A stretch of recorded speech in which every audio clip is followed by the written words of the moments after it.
Daisy. And I'm Terry. And this is the Monday Mindset Podcast, where we share things of interest to us and hopefully to you. So let's get started with episode number 170. And this week, it's Daisy's turn to share something with us. Daisy, what do you have?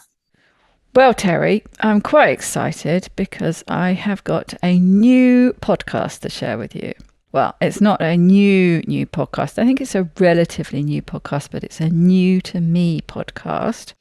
And I heard this trailed in one of the true crime podcasts that I've been binging lately. And I thought, well, that sounds interesting.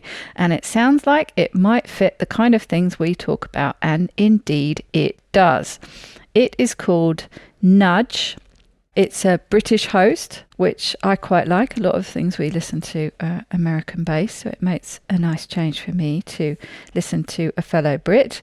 The subheading is Behavioural Science Simplified, and the host is called Phil Agnew. And it's a little bit sort of business, entrepreneurial orientated, but as you often say when you're sharing these kind of things, it's applicable to our lives. It might be applicable to us in a business sense as well, but you know what I mean. And they're quite good, I've discovered. I've listened to a few episodes, and I think it's one that I'm going to be sharing a lot because I think, oh, that's another one I'd like to share. But they bring in, a mix of sort of business and sort of normal life examples. He's quite good at using examples to really illustrate the points made. And the title of this episode is How to Stay Motivated, in brackets, according to science. This is episode number 124. It features Professor Ayelet Fishbach, who is the author of best-selling motivational science book, Get It Done. And she's also a faculty member of the University of Chicago School of Business, and she studies behavioral science and marketing. Now, they talk a lot in this episode about climbing Mount Everest, and they use it as an example that sort of links all things together. But I'll try and just cut to the chase rather than waffle on too much about that. The host uses it as a vehicle, basically, to talk about the three core elements that actually turn out to be more than three, but I think there are probably three and expanded extras that drive motivation, or at least their take on it. And part of why I'm sharing this particular episode is because it at least seems to fly in the face of some of the things we often say. I found my hackles rising a little bit as I was listening to some of this, or sort of thinking, oh, that seems to be completely different from things that Terry says or things that we discuss. But I thought, well, that just kind of makes it more interesting. So the first point in her book, and their first core element is, now brace yourself, because I think you're probably going to have the same reaction as I did. When coming up with a goal, don't focus on the means, focus on the outcome. And I'm thinking, hold on a minute. I'm sure Terry says we shouldn't focus too much on the outcome. Focus on the journey, not on the outcome. And they, of course, come back to their Everest example. You tend to focus on the outcome, the final goal, rather than the means, the getting there, the base camp, etc., etc. She, Professor Ayelet, that is, talks about the difference between means being a bit of a chore. That's the boring bit. Whereas the goal, the reason why you're doing something, that's the fun bit. That's the interesting bit. That's the motivating bit. Her example, she talks about, they did a study, and I forget who the other person was, but they did a study with their MBA students, and they auctioned a book. And some students were bidding on the book and others were bidding on the book plus a tote bag. And the average bid on the tote bag containing the book was $11 less than just the book. So they were getting more, but they wanted to pay less. Why? And I was like, yeah, why? I'd be the kind of person who wants the extra thing, Thanks. But she was saying people don't like to invest in means, the boring stuff. We don't want to invest in means, but rather the goals we will achieve. And then Phil goes on to chat about it. He seems to do this. He has a sort of conversation with the guest, and then he sort of summarizes it and he adds his point. And I found this quite useful. I found it quite often made a little bit more sense when he went on to talk about it. And he chats a bit more about it, and he summarizes it as the means, the tote bag in this case, clouds the decision-making process and demotivates people. And he says it's important to highlight the benefits of goals rather than the costs. So finding a job rather than applying for a job, owning a house rather than saving for a down payment. Achieving the goal is exciting, completing the means is a chore. So this is why climbing Everest is so motivating a goal.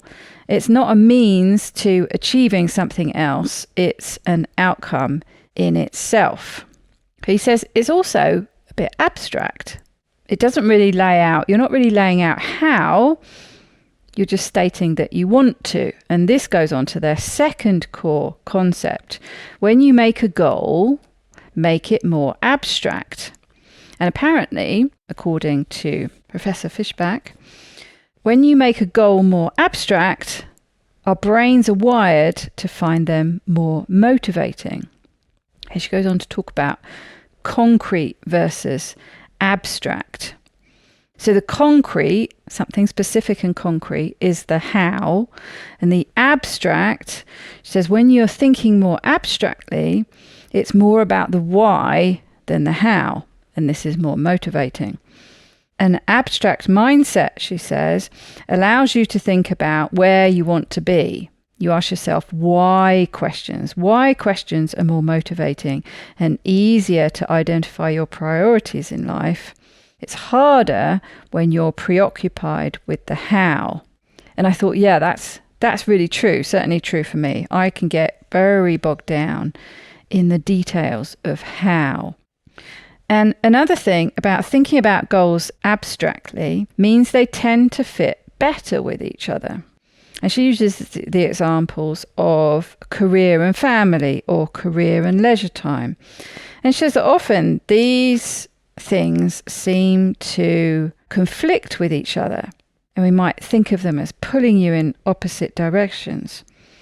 But she says if you think in more abstract terms, like what do I want to achieve, they tend to have more coherence. And this made me think of Rangan Chatterjee. I saw a post from him a couple of days ago. He was just talking about he likes to take 6 weeks off over the summer, and he calls it his summer reset or something. I was thinking about that, and he went into a bit of detail about how important he finds it to. He sees it as a sort of a de-stress period, a reset period where he completely disengages from social media and the podcast and all the things, and he really focuses on his family. And it made me think about that and what she was saying about career and family, and thinking about these more abstract, higher level terms, as she called it. And I thought, yeah, I can see that, because I think of him as, maybe if he was thinking of it in these abstract terms, I think of him as thinking about things like authenticity is important, and spending that quality time with family is important. Being authentic in family life and business life. When you think about these more abstract terms, I could see what she means about you could actually sort of bring them together. You could link these big things that, like she said at the beginning, quite often we think of as pulling us in different directions. I might also think of those, Daisy, as using the word values. Yeah. Those abstract things that you're describing are the values you want to experience or embrace, versus just a goal of, well, get this task done. Yeah, but what does doing that task, what does the how get you? How does it feel when you achieve that or complete that. It's the values, connection, satisfaction, pride, whatever those are. Yeah. So I think it's quite, abstract. Is it? I think that's the kind of thing she's getting at with that, isn't it? And they were saying that concrete descriptions make us feel like the goal is a chore and it demotivates us. Whereas the more abstract description emphasizes the meaning behind those actions and it better motivates us. Like you saying, tapping into our values. Another tip is to add a specific number to an abstract goal. When you add a number to your goal, it tends to make it more motivating. And they talk about the example of getting in your 10,000 steps a day. And that's, it's ubiquitous now. Everyone's heard of that. A lot of people strive to achieve their 10,000 steps a day. But do you know where it comes from? Do you know the story behind it? I do not. Well, it's probably not what you're thinking. It doesn't originate with a doctor or an exercise specialist or anything like that. It stems back to a Japanese entrepreneur who created a pedometer during the build-up to the 1964 Olympics. Japan was going to be hosting the Olympics, and Japan and the Japanese people were caught in an Olympics-fueled exercise fever. And this Japanese entrepreneur created the manpoki, and this translates to 10,000 steps meter. And the advert tagline was, "Let's walk 10,000 steps a day." Without this specific number, this product would have been next to useless. The key to it was adding this number, adding this 10,000 steps a day. But that's where it comes from. And that really has stuck with us. I mean, it gets rolled into NHS health guidelines and all sorts of things these days. We should all be striving for this 10,000 steps a day. And it all just came back from an advert in Japan in the 1960s. So there you go. Now you know. They also cited another study to emphasize this point of marathon running in the United States. And I know you've run a marathon, so it's made me think of you. But apparently many, many more people finish just under 4 hours than just over. So it's numbers are often important and can be a real motivator. But there is a caveat. Specific numbers in your goals can backfire, especially if they are too ambitious. And what do you think they offer as an example? I'll give you one guess. Let me guess. Weight loss? Yep, exactly that. Weight loss goals. For example, a daily calorie count. This often leads to the what the hell effect when you go over your stipulated amount, even by a very, very small amount. So be careful. They warn, don't give up on a worthy goal because the number chosen is inappropriate. And they go on to talk about some more tips. Goals, she said, need to connect to means. And it's like, you're confusing me a little bit here. First you're saying we focus on goals and not on means, but it did make more sense. So if it's too abstract, I want to be successful, and not connected to specific means, then it's hard to see how you would actually pursue this goal. And they encourage people to think about the main goals you have and then the activities that help you achieve these goals. Lean on the whys, then the how you get there, to get a good understanding of your system of goals and means. And Phil's takeaway, again, I found his takeaways very useful. He says, keep your goals actionable. Abstract, yes, but they need to be achievable.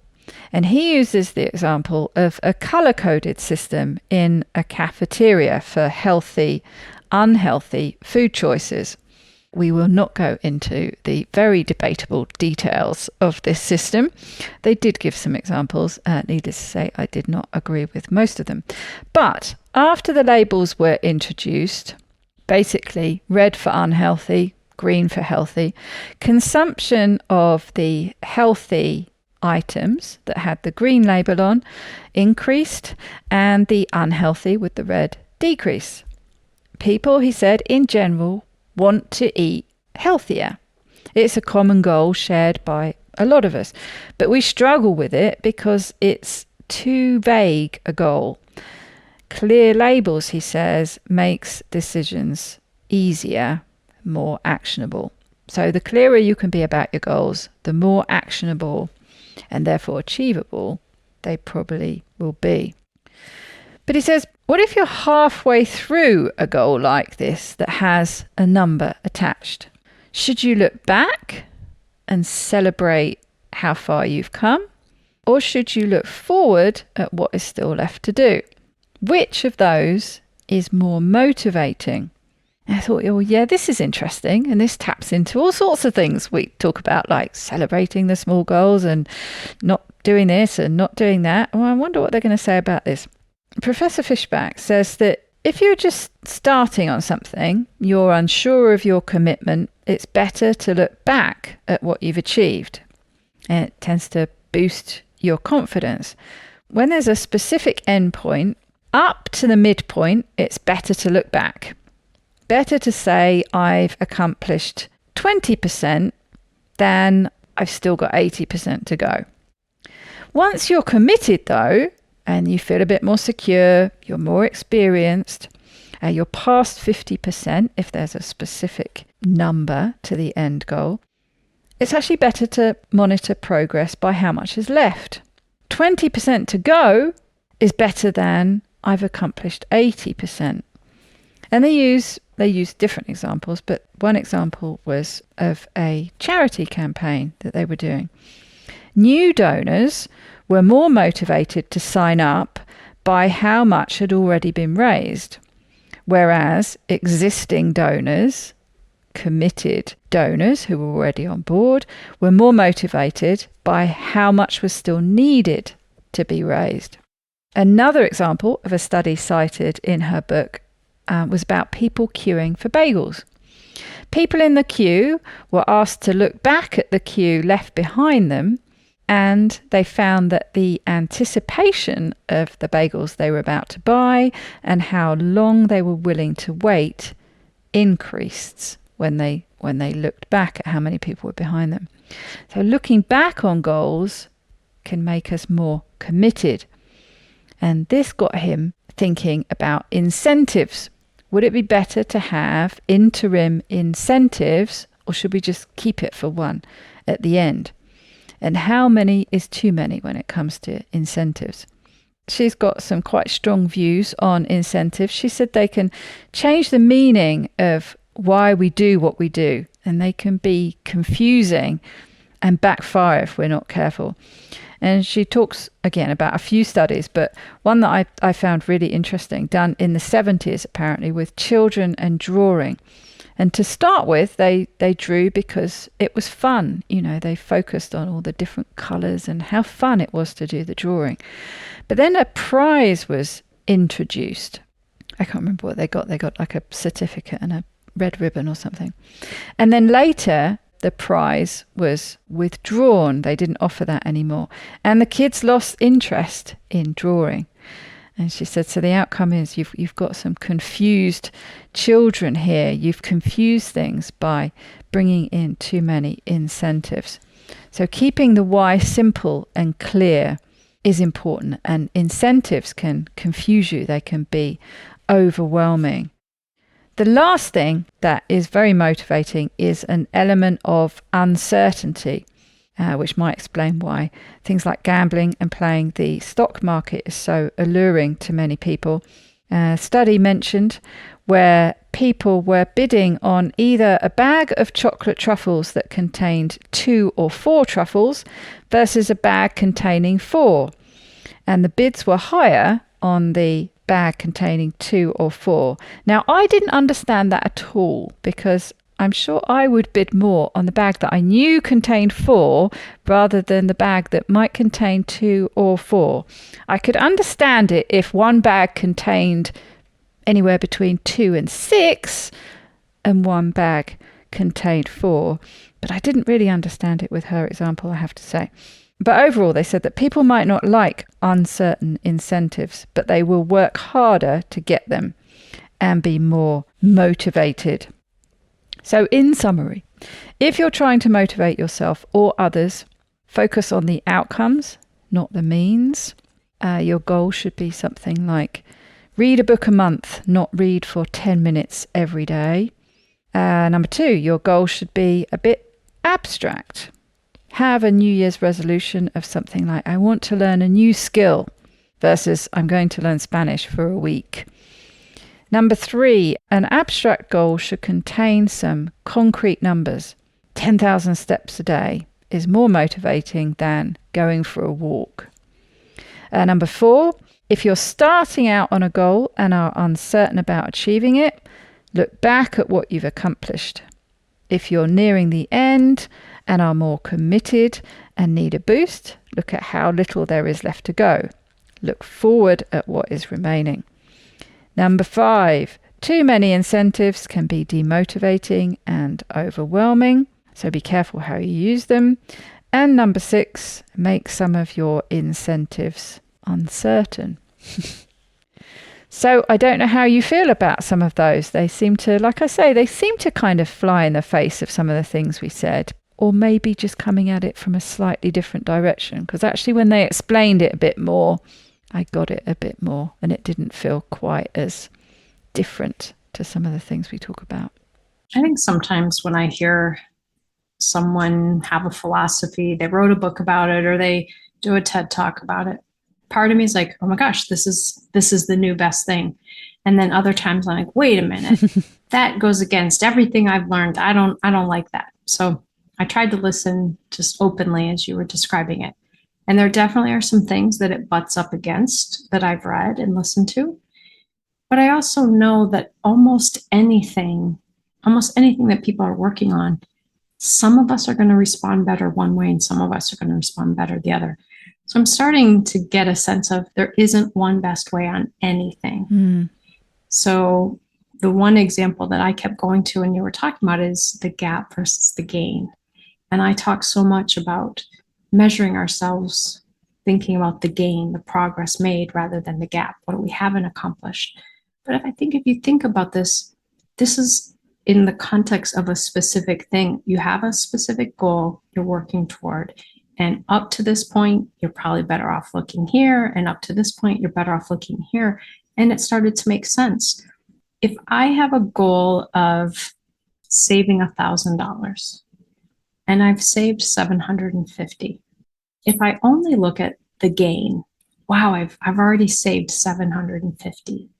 I get that for some of us, part of our brain chimes in and says, I think that's good enough. We've never made it this far before. Let's just be happy here. So what they're saying is at that point, it's actually better to look forward and say, wow, I only have 250 more. I'm almost there. Now I can keep going. But if I'd only saved 250, I don't want to look ahead. Oh my gosh, I've got 750 more. But I also think this is a different type of goal than I want to feel good about myself and I'm going to evaluate myself as lazy if I haven't achieved the goal. Then it's probably better to look at the gain rather than the gap, what's left. So they're not talking about the exact same things and they're looking at it from different angles. And so I'm learning as we do this podcast, Daisy, sometimes to not get too entrenched in no, this is the theory that fits and this is the way we should think about all things. And so I really liked these tips. And I definitely think in the example of, running a marathon, For me, it would have not been helpful for me to say, oh, I did a half marathon. It would not be helpful for me to say, I've already done 11. I think that's good enough. Because when have I ever done 11 miles before? But instead to say, oh my gosh, there's only 2 more. It's so doable now.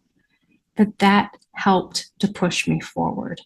And so I definitely think these strategies are really good ones. And I was so focused on that one. I'm not going back to all of them right now, but all of the ones that you described made a lot of sense to me as you were sharing them. Yeah, I think that's what I found when they actually gave some examples. And I think you're right in that it really does depend on what you're talking about. Because, of course, with the adding a number to an abstract goal, making it more motivating. But of course, what was the big caveat? What was the example that they shared? It was when it came to weight loss goals. And actually, it's very dangerous to put a really specific number on something like that. You're far more likely to have the what the hell effect coming in. Whereas it fits much better with something like exercise goals.